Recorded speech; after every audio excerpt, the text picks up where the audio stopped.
அக்ஷரா, இன்னைக்கு நம்ம சரஸ்வதி ஸ்தோத்திரத்துல 4வது ஸ்லோகம் பார்க்க போறோம். சரியா? படிக்கிறதுக்கு முன்னாடி சொல்ற ஸ்லோகம் சொல்றியா? சரஸ்வதி நமஸ்துபியம் வரதே காமரூபிணி வித்யாரம்பம் கரிஷ்யாமி சித்திர் பௌத்தமே சதா. சரி, இப்ப நான் 3வது ஸ்லோகம் உனக்கு ஞாபகம் இருக்கா, இல்லாட்டி நான் சொல்றியா?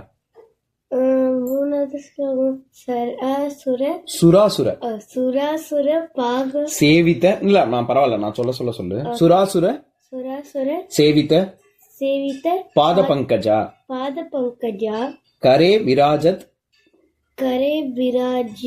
கமனீய புஸ்தகா விரிஞ்சி பத்னி பட்னி இல்லம்மா பத்னி கமலாசனஸ்திதா சரஸ்வதி நிரியது வாச்சிமே சதா.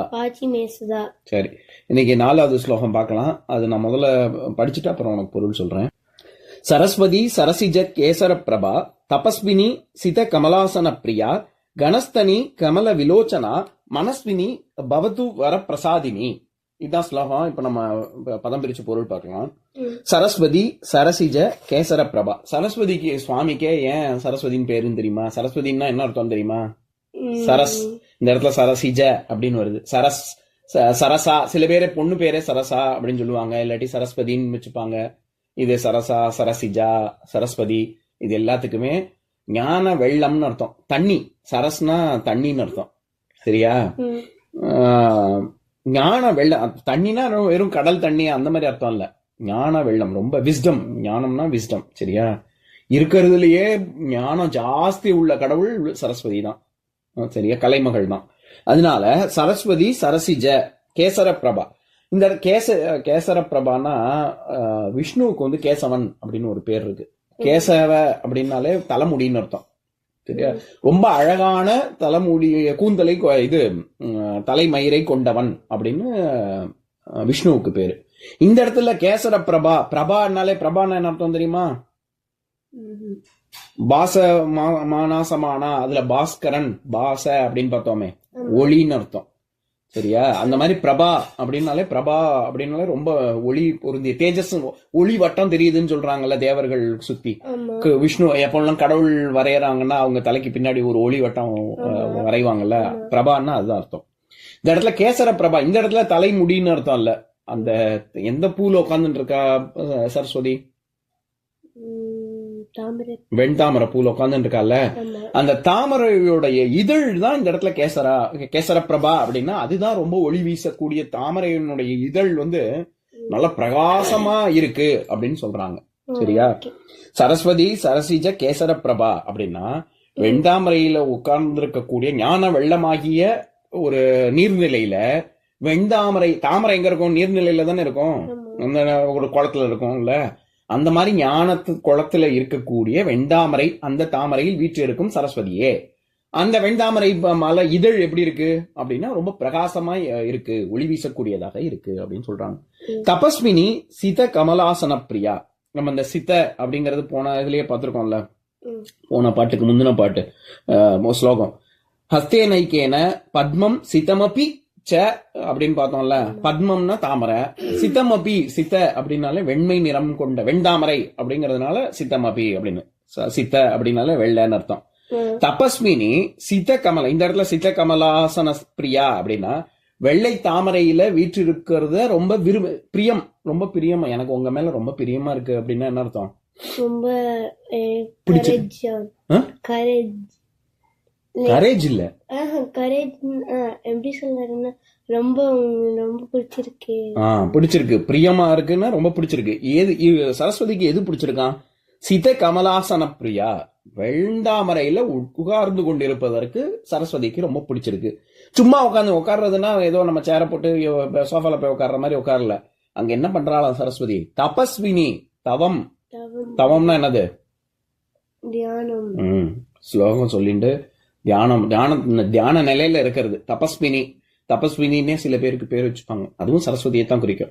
தியானம் பண்ணிட்டு வெள்ளை தாமரையில வீற்றிருப்பதற்கு உனக்கு ரொம்ப பிடிக்கும் அப்படின்னு சொல்றாங்க. அடுத்தது கணஸ்தனி, ஸ்தனங்கள் அப்படின்னாலே தனங்கள், மார்பகங்கள்னு அர்த்தம். கணஸ்தனி அப்படின்னா ரொம்ப பெரிய மார்பகங்களை கொண்டுள்ளவள் அப்படின்னு சொல்றாங்க. கமல விலோச்சனா, லோச்சனம் அப்படின்னாலே கண்ணுன்னு அர்த்தம். ம். அது என்ன மாதிரியான கண்கள் இருக்கு அப்படியே சில பேர் லோச்சனா, நம்ம சம்யுக்தா சஹானாவோட பாட்டி பேர் லோச்சனா பாட்டி தானே, லோச்சனா தான் அவங்க பேரு. ஆமா. அது கமல விலோச்சனா வி அப்படிங்கிற அடையும் சேர்த்தாலே அது ரொம்ப ஸ்பெஷல்னு அர்த்தம். கிரகம் விக்கிரகம், நாயகன் விநாயகன், பூதி விபூதி, இது எல்லாத்தையும் வி வி வின்னு சேர்க்கிறாங்கல்ல. ஆனா பூதி வந்து பூதம். பூதினா பூதம் கிடையாது, பூதினா செல்வம்னு அர்த்தம். ரொம்ப ஈடு இணை இல்லாத செல்வம்னா விபூதி தான் அப்படின்னு சொல்றாங்க. ஏன்னா அது நமக்கு முக்தியை கொடுக்கக்கூடியது. அதனால அதே மாதிரி கிரகம் அப்படின்னா வீடுன்னு அர்த்தம். ஈடு இணை இல்லாத வீடு அப்படின்னா விக்கிரகம், சுவாமி விக்கிரகம். நாயகன் விநாயகன், எல்லா நாயகன் தலைவர்களுக்கும் தலையாய கடவுள் பிள்ளையார், அதனால விநாயகன். அந்த மாதிரி லோச்சனா விலோச்சனா அப்படின்னா கமல விலோச்சனா, சாதாரண கண்கள் கிடையாது. என்ன கண்கள்? கமல விலோச்சனா அப்படின்னா என்ன அர்த்தம்? அழகான கண். கமலம்னா என்னமா அர்த்தம்? என்ன பூமா? கமலம்னா தாமரை. தாமரை போன்ற கண்கள் அப்படின்னா அது என்ன? தாமரை போன்ற கண்கள்னா தாமரை மாதிரி இருக்குமா பாக்குறதுக்கு கண்ணு? அப்படி அர்த்தம் இல்ல. தாமரை எப்பவுமே தாமரை பாதம், திருவடிகள் தாமரை, கையில தாமரை, கண்ல தாமரை, தாமரை கண்ணன் அப்படின்னே விஷ்ணுவுக்கு பேரு. எல்லாத்துக்கும் ஏன் தாமரை தாமரை தாமரைன்னு சொல்றாங்கன்னா, தாமரை இதுல இதழ்ல தண்ணி விட்டேன்னு வச்சுக்கோ, அது அப்படியே ஒட்டவே விட்டாது, அது அப்படியே போயிடும். திருவடிகள்னா அடின்னா இது பாதம், சாதாரண பாதம்னு சொல்ல மாட்டாங்க. திருவடி, திருன்னு சொன்னாலே ரொம்ப ஸ்பெஷல் அப்படின்னு அர்த்தம். மகாலட்சுமிக்கு இப்ப திருன்னு ஒரு பேர் இருக்குல்ல, ஸ்ரீ லட்சுமி அப்படின்னு. அந்த மாதிரி எல்லாத்தையும் தாமரை தாமரைன்னு ஏன் சொல்றாங்கன்னா, கருணை ரொம்ப ஜாஸ்தி.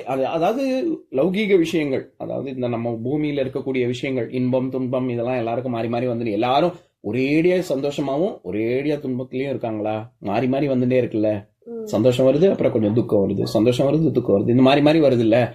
இந்த மாதிரி விஷயங்கள்ல இருந்து தள்ளி இருக்கக்கூடியது அப்படின்னு எப்படி தாமரை இது எதிரில தண்ணி ஒட்டாதோ அந்த மாதிரி இந்த இன்ப துன்பங்கள்ல இருந்து விலகி இருக்கிறவங்க அப்படின்னு அர்த்தம். அப்பேற்பட்ட கண்களை கொண்டுள்ளவள் அப்படின்னா கருணை புரிவாள், நிறைய கருணை, நீ கேட்கிற வரத்தெல்லாம் கொடுப்பா, உன்னைய பத்திரமா பாத்துக்குவா அப்படின்னு அர்த்தம். கமல விலோச்சனா அப்படின்னா. அடுத்தது கடைசி வரி, மனஸ்வினி பவத்து வர பிரசாதினி அப்படின்னு. மனஸ்வினி அப்படின்னாலே ரொம்ப, மனம்னா என்னது? அது தமிழ் சொல் தான். மனம்னா என்ன? மனசுன்னு சொல்றோமே, நம்மளுடைய புத்தி, நம்ம நினைக்கிறது. அப்போ மனஸ்வினி அப்படின்னா யாரு? நம்ம நினைப்பு, நம்ம என்ன நினைக்கிறோமோ, நம்ம சிந்தனை இருக்குல்ல, அந்த சிந்தனைகளின் மொத்த உருவமாக யார் இருக்காங்களோ அவங்கதான் மனஸ்வினி.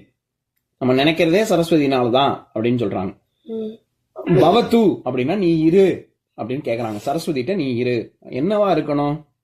வரப்பிரசாதினி அப்படின்னு. நீயே இப்ப பிரசாதம், கோவில்ல போறோம், நமக்கு பிரசாதம் கொடுக்குறாங்க. என்ன பிரசாதம் கொடுப்பாங்க? என்ன என்னென்னலாம் சாப்பிட்டுருக்க நீ பிரசாதமா சொல்லு? கேசரி கொடுப்பாங்க, அப்புறம் தயிர் சாதம், அப்புறம் புளியஞ்சாதம், பொங்கல், எலுமிச்சம்பழம் சாதம், இதெல்லாம் கொடுப்பாங்கல்ல. இங்க எனக்கு அதெல்லாம் பிரசாதமா வேணாம், நீயே எனக்கு வரப்பிரசாதம். வரப்பிரசாதம்னா வரமாக நீயே எனக்கு வரணும். என்னோட நாக்குல வந்து ஆடுன்னு போன பாட்டுல பார்த்தோம்ல, அந்த மாதிரி நீயே எனக்கு பிரசாதமா வரணும்னா என்ன அர்த்தம்? உன்கிட்ட இருக்கிற எல்லா ஞானமும் எனக்கு வரணும், அப்படி நீ அருள் புரியணும் அப்படின்னு கேக்குறாங்க. நீயே எனக்கு பிரசாதமா வந்துரு அப்படின்னு. சரியா? இப்ப நான் ஸ்லோகத்தை சொல்றேன், என் கூட சேர்ந்து சொல்றியா? சரஸ்வதி சரசிஜ கேசர பிரபா தபஸ்வினி சித கமலாசன பிரியா கனஸ்தனி கமல விலோச்சனா மனஸ்வினி பவத்து வரப்பிரசாதினி. இன்னொரு நாள் இன்னொரு ஸ்லோகம் பார்க்கலாம்.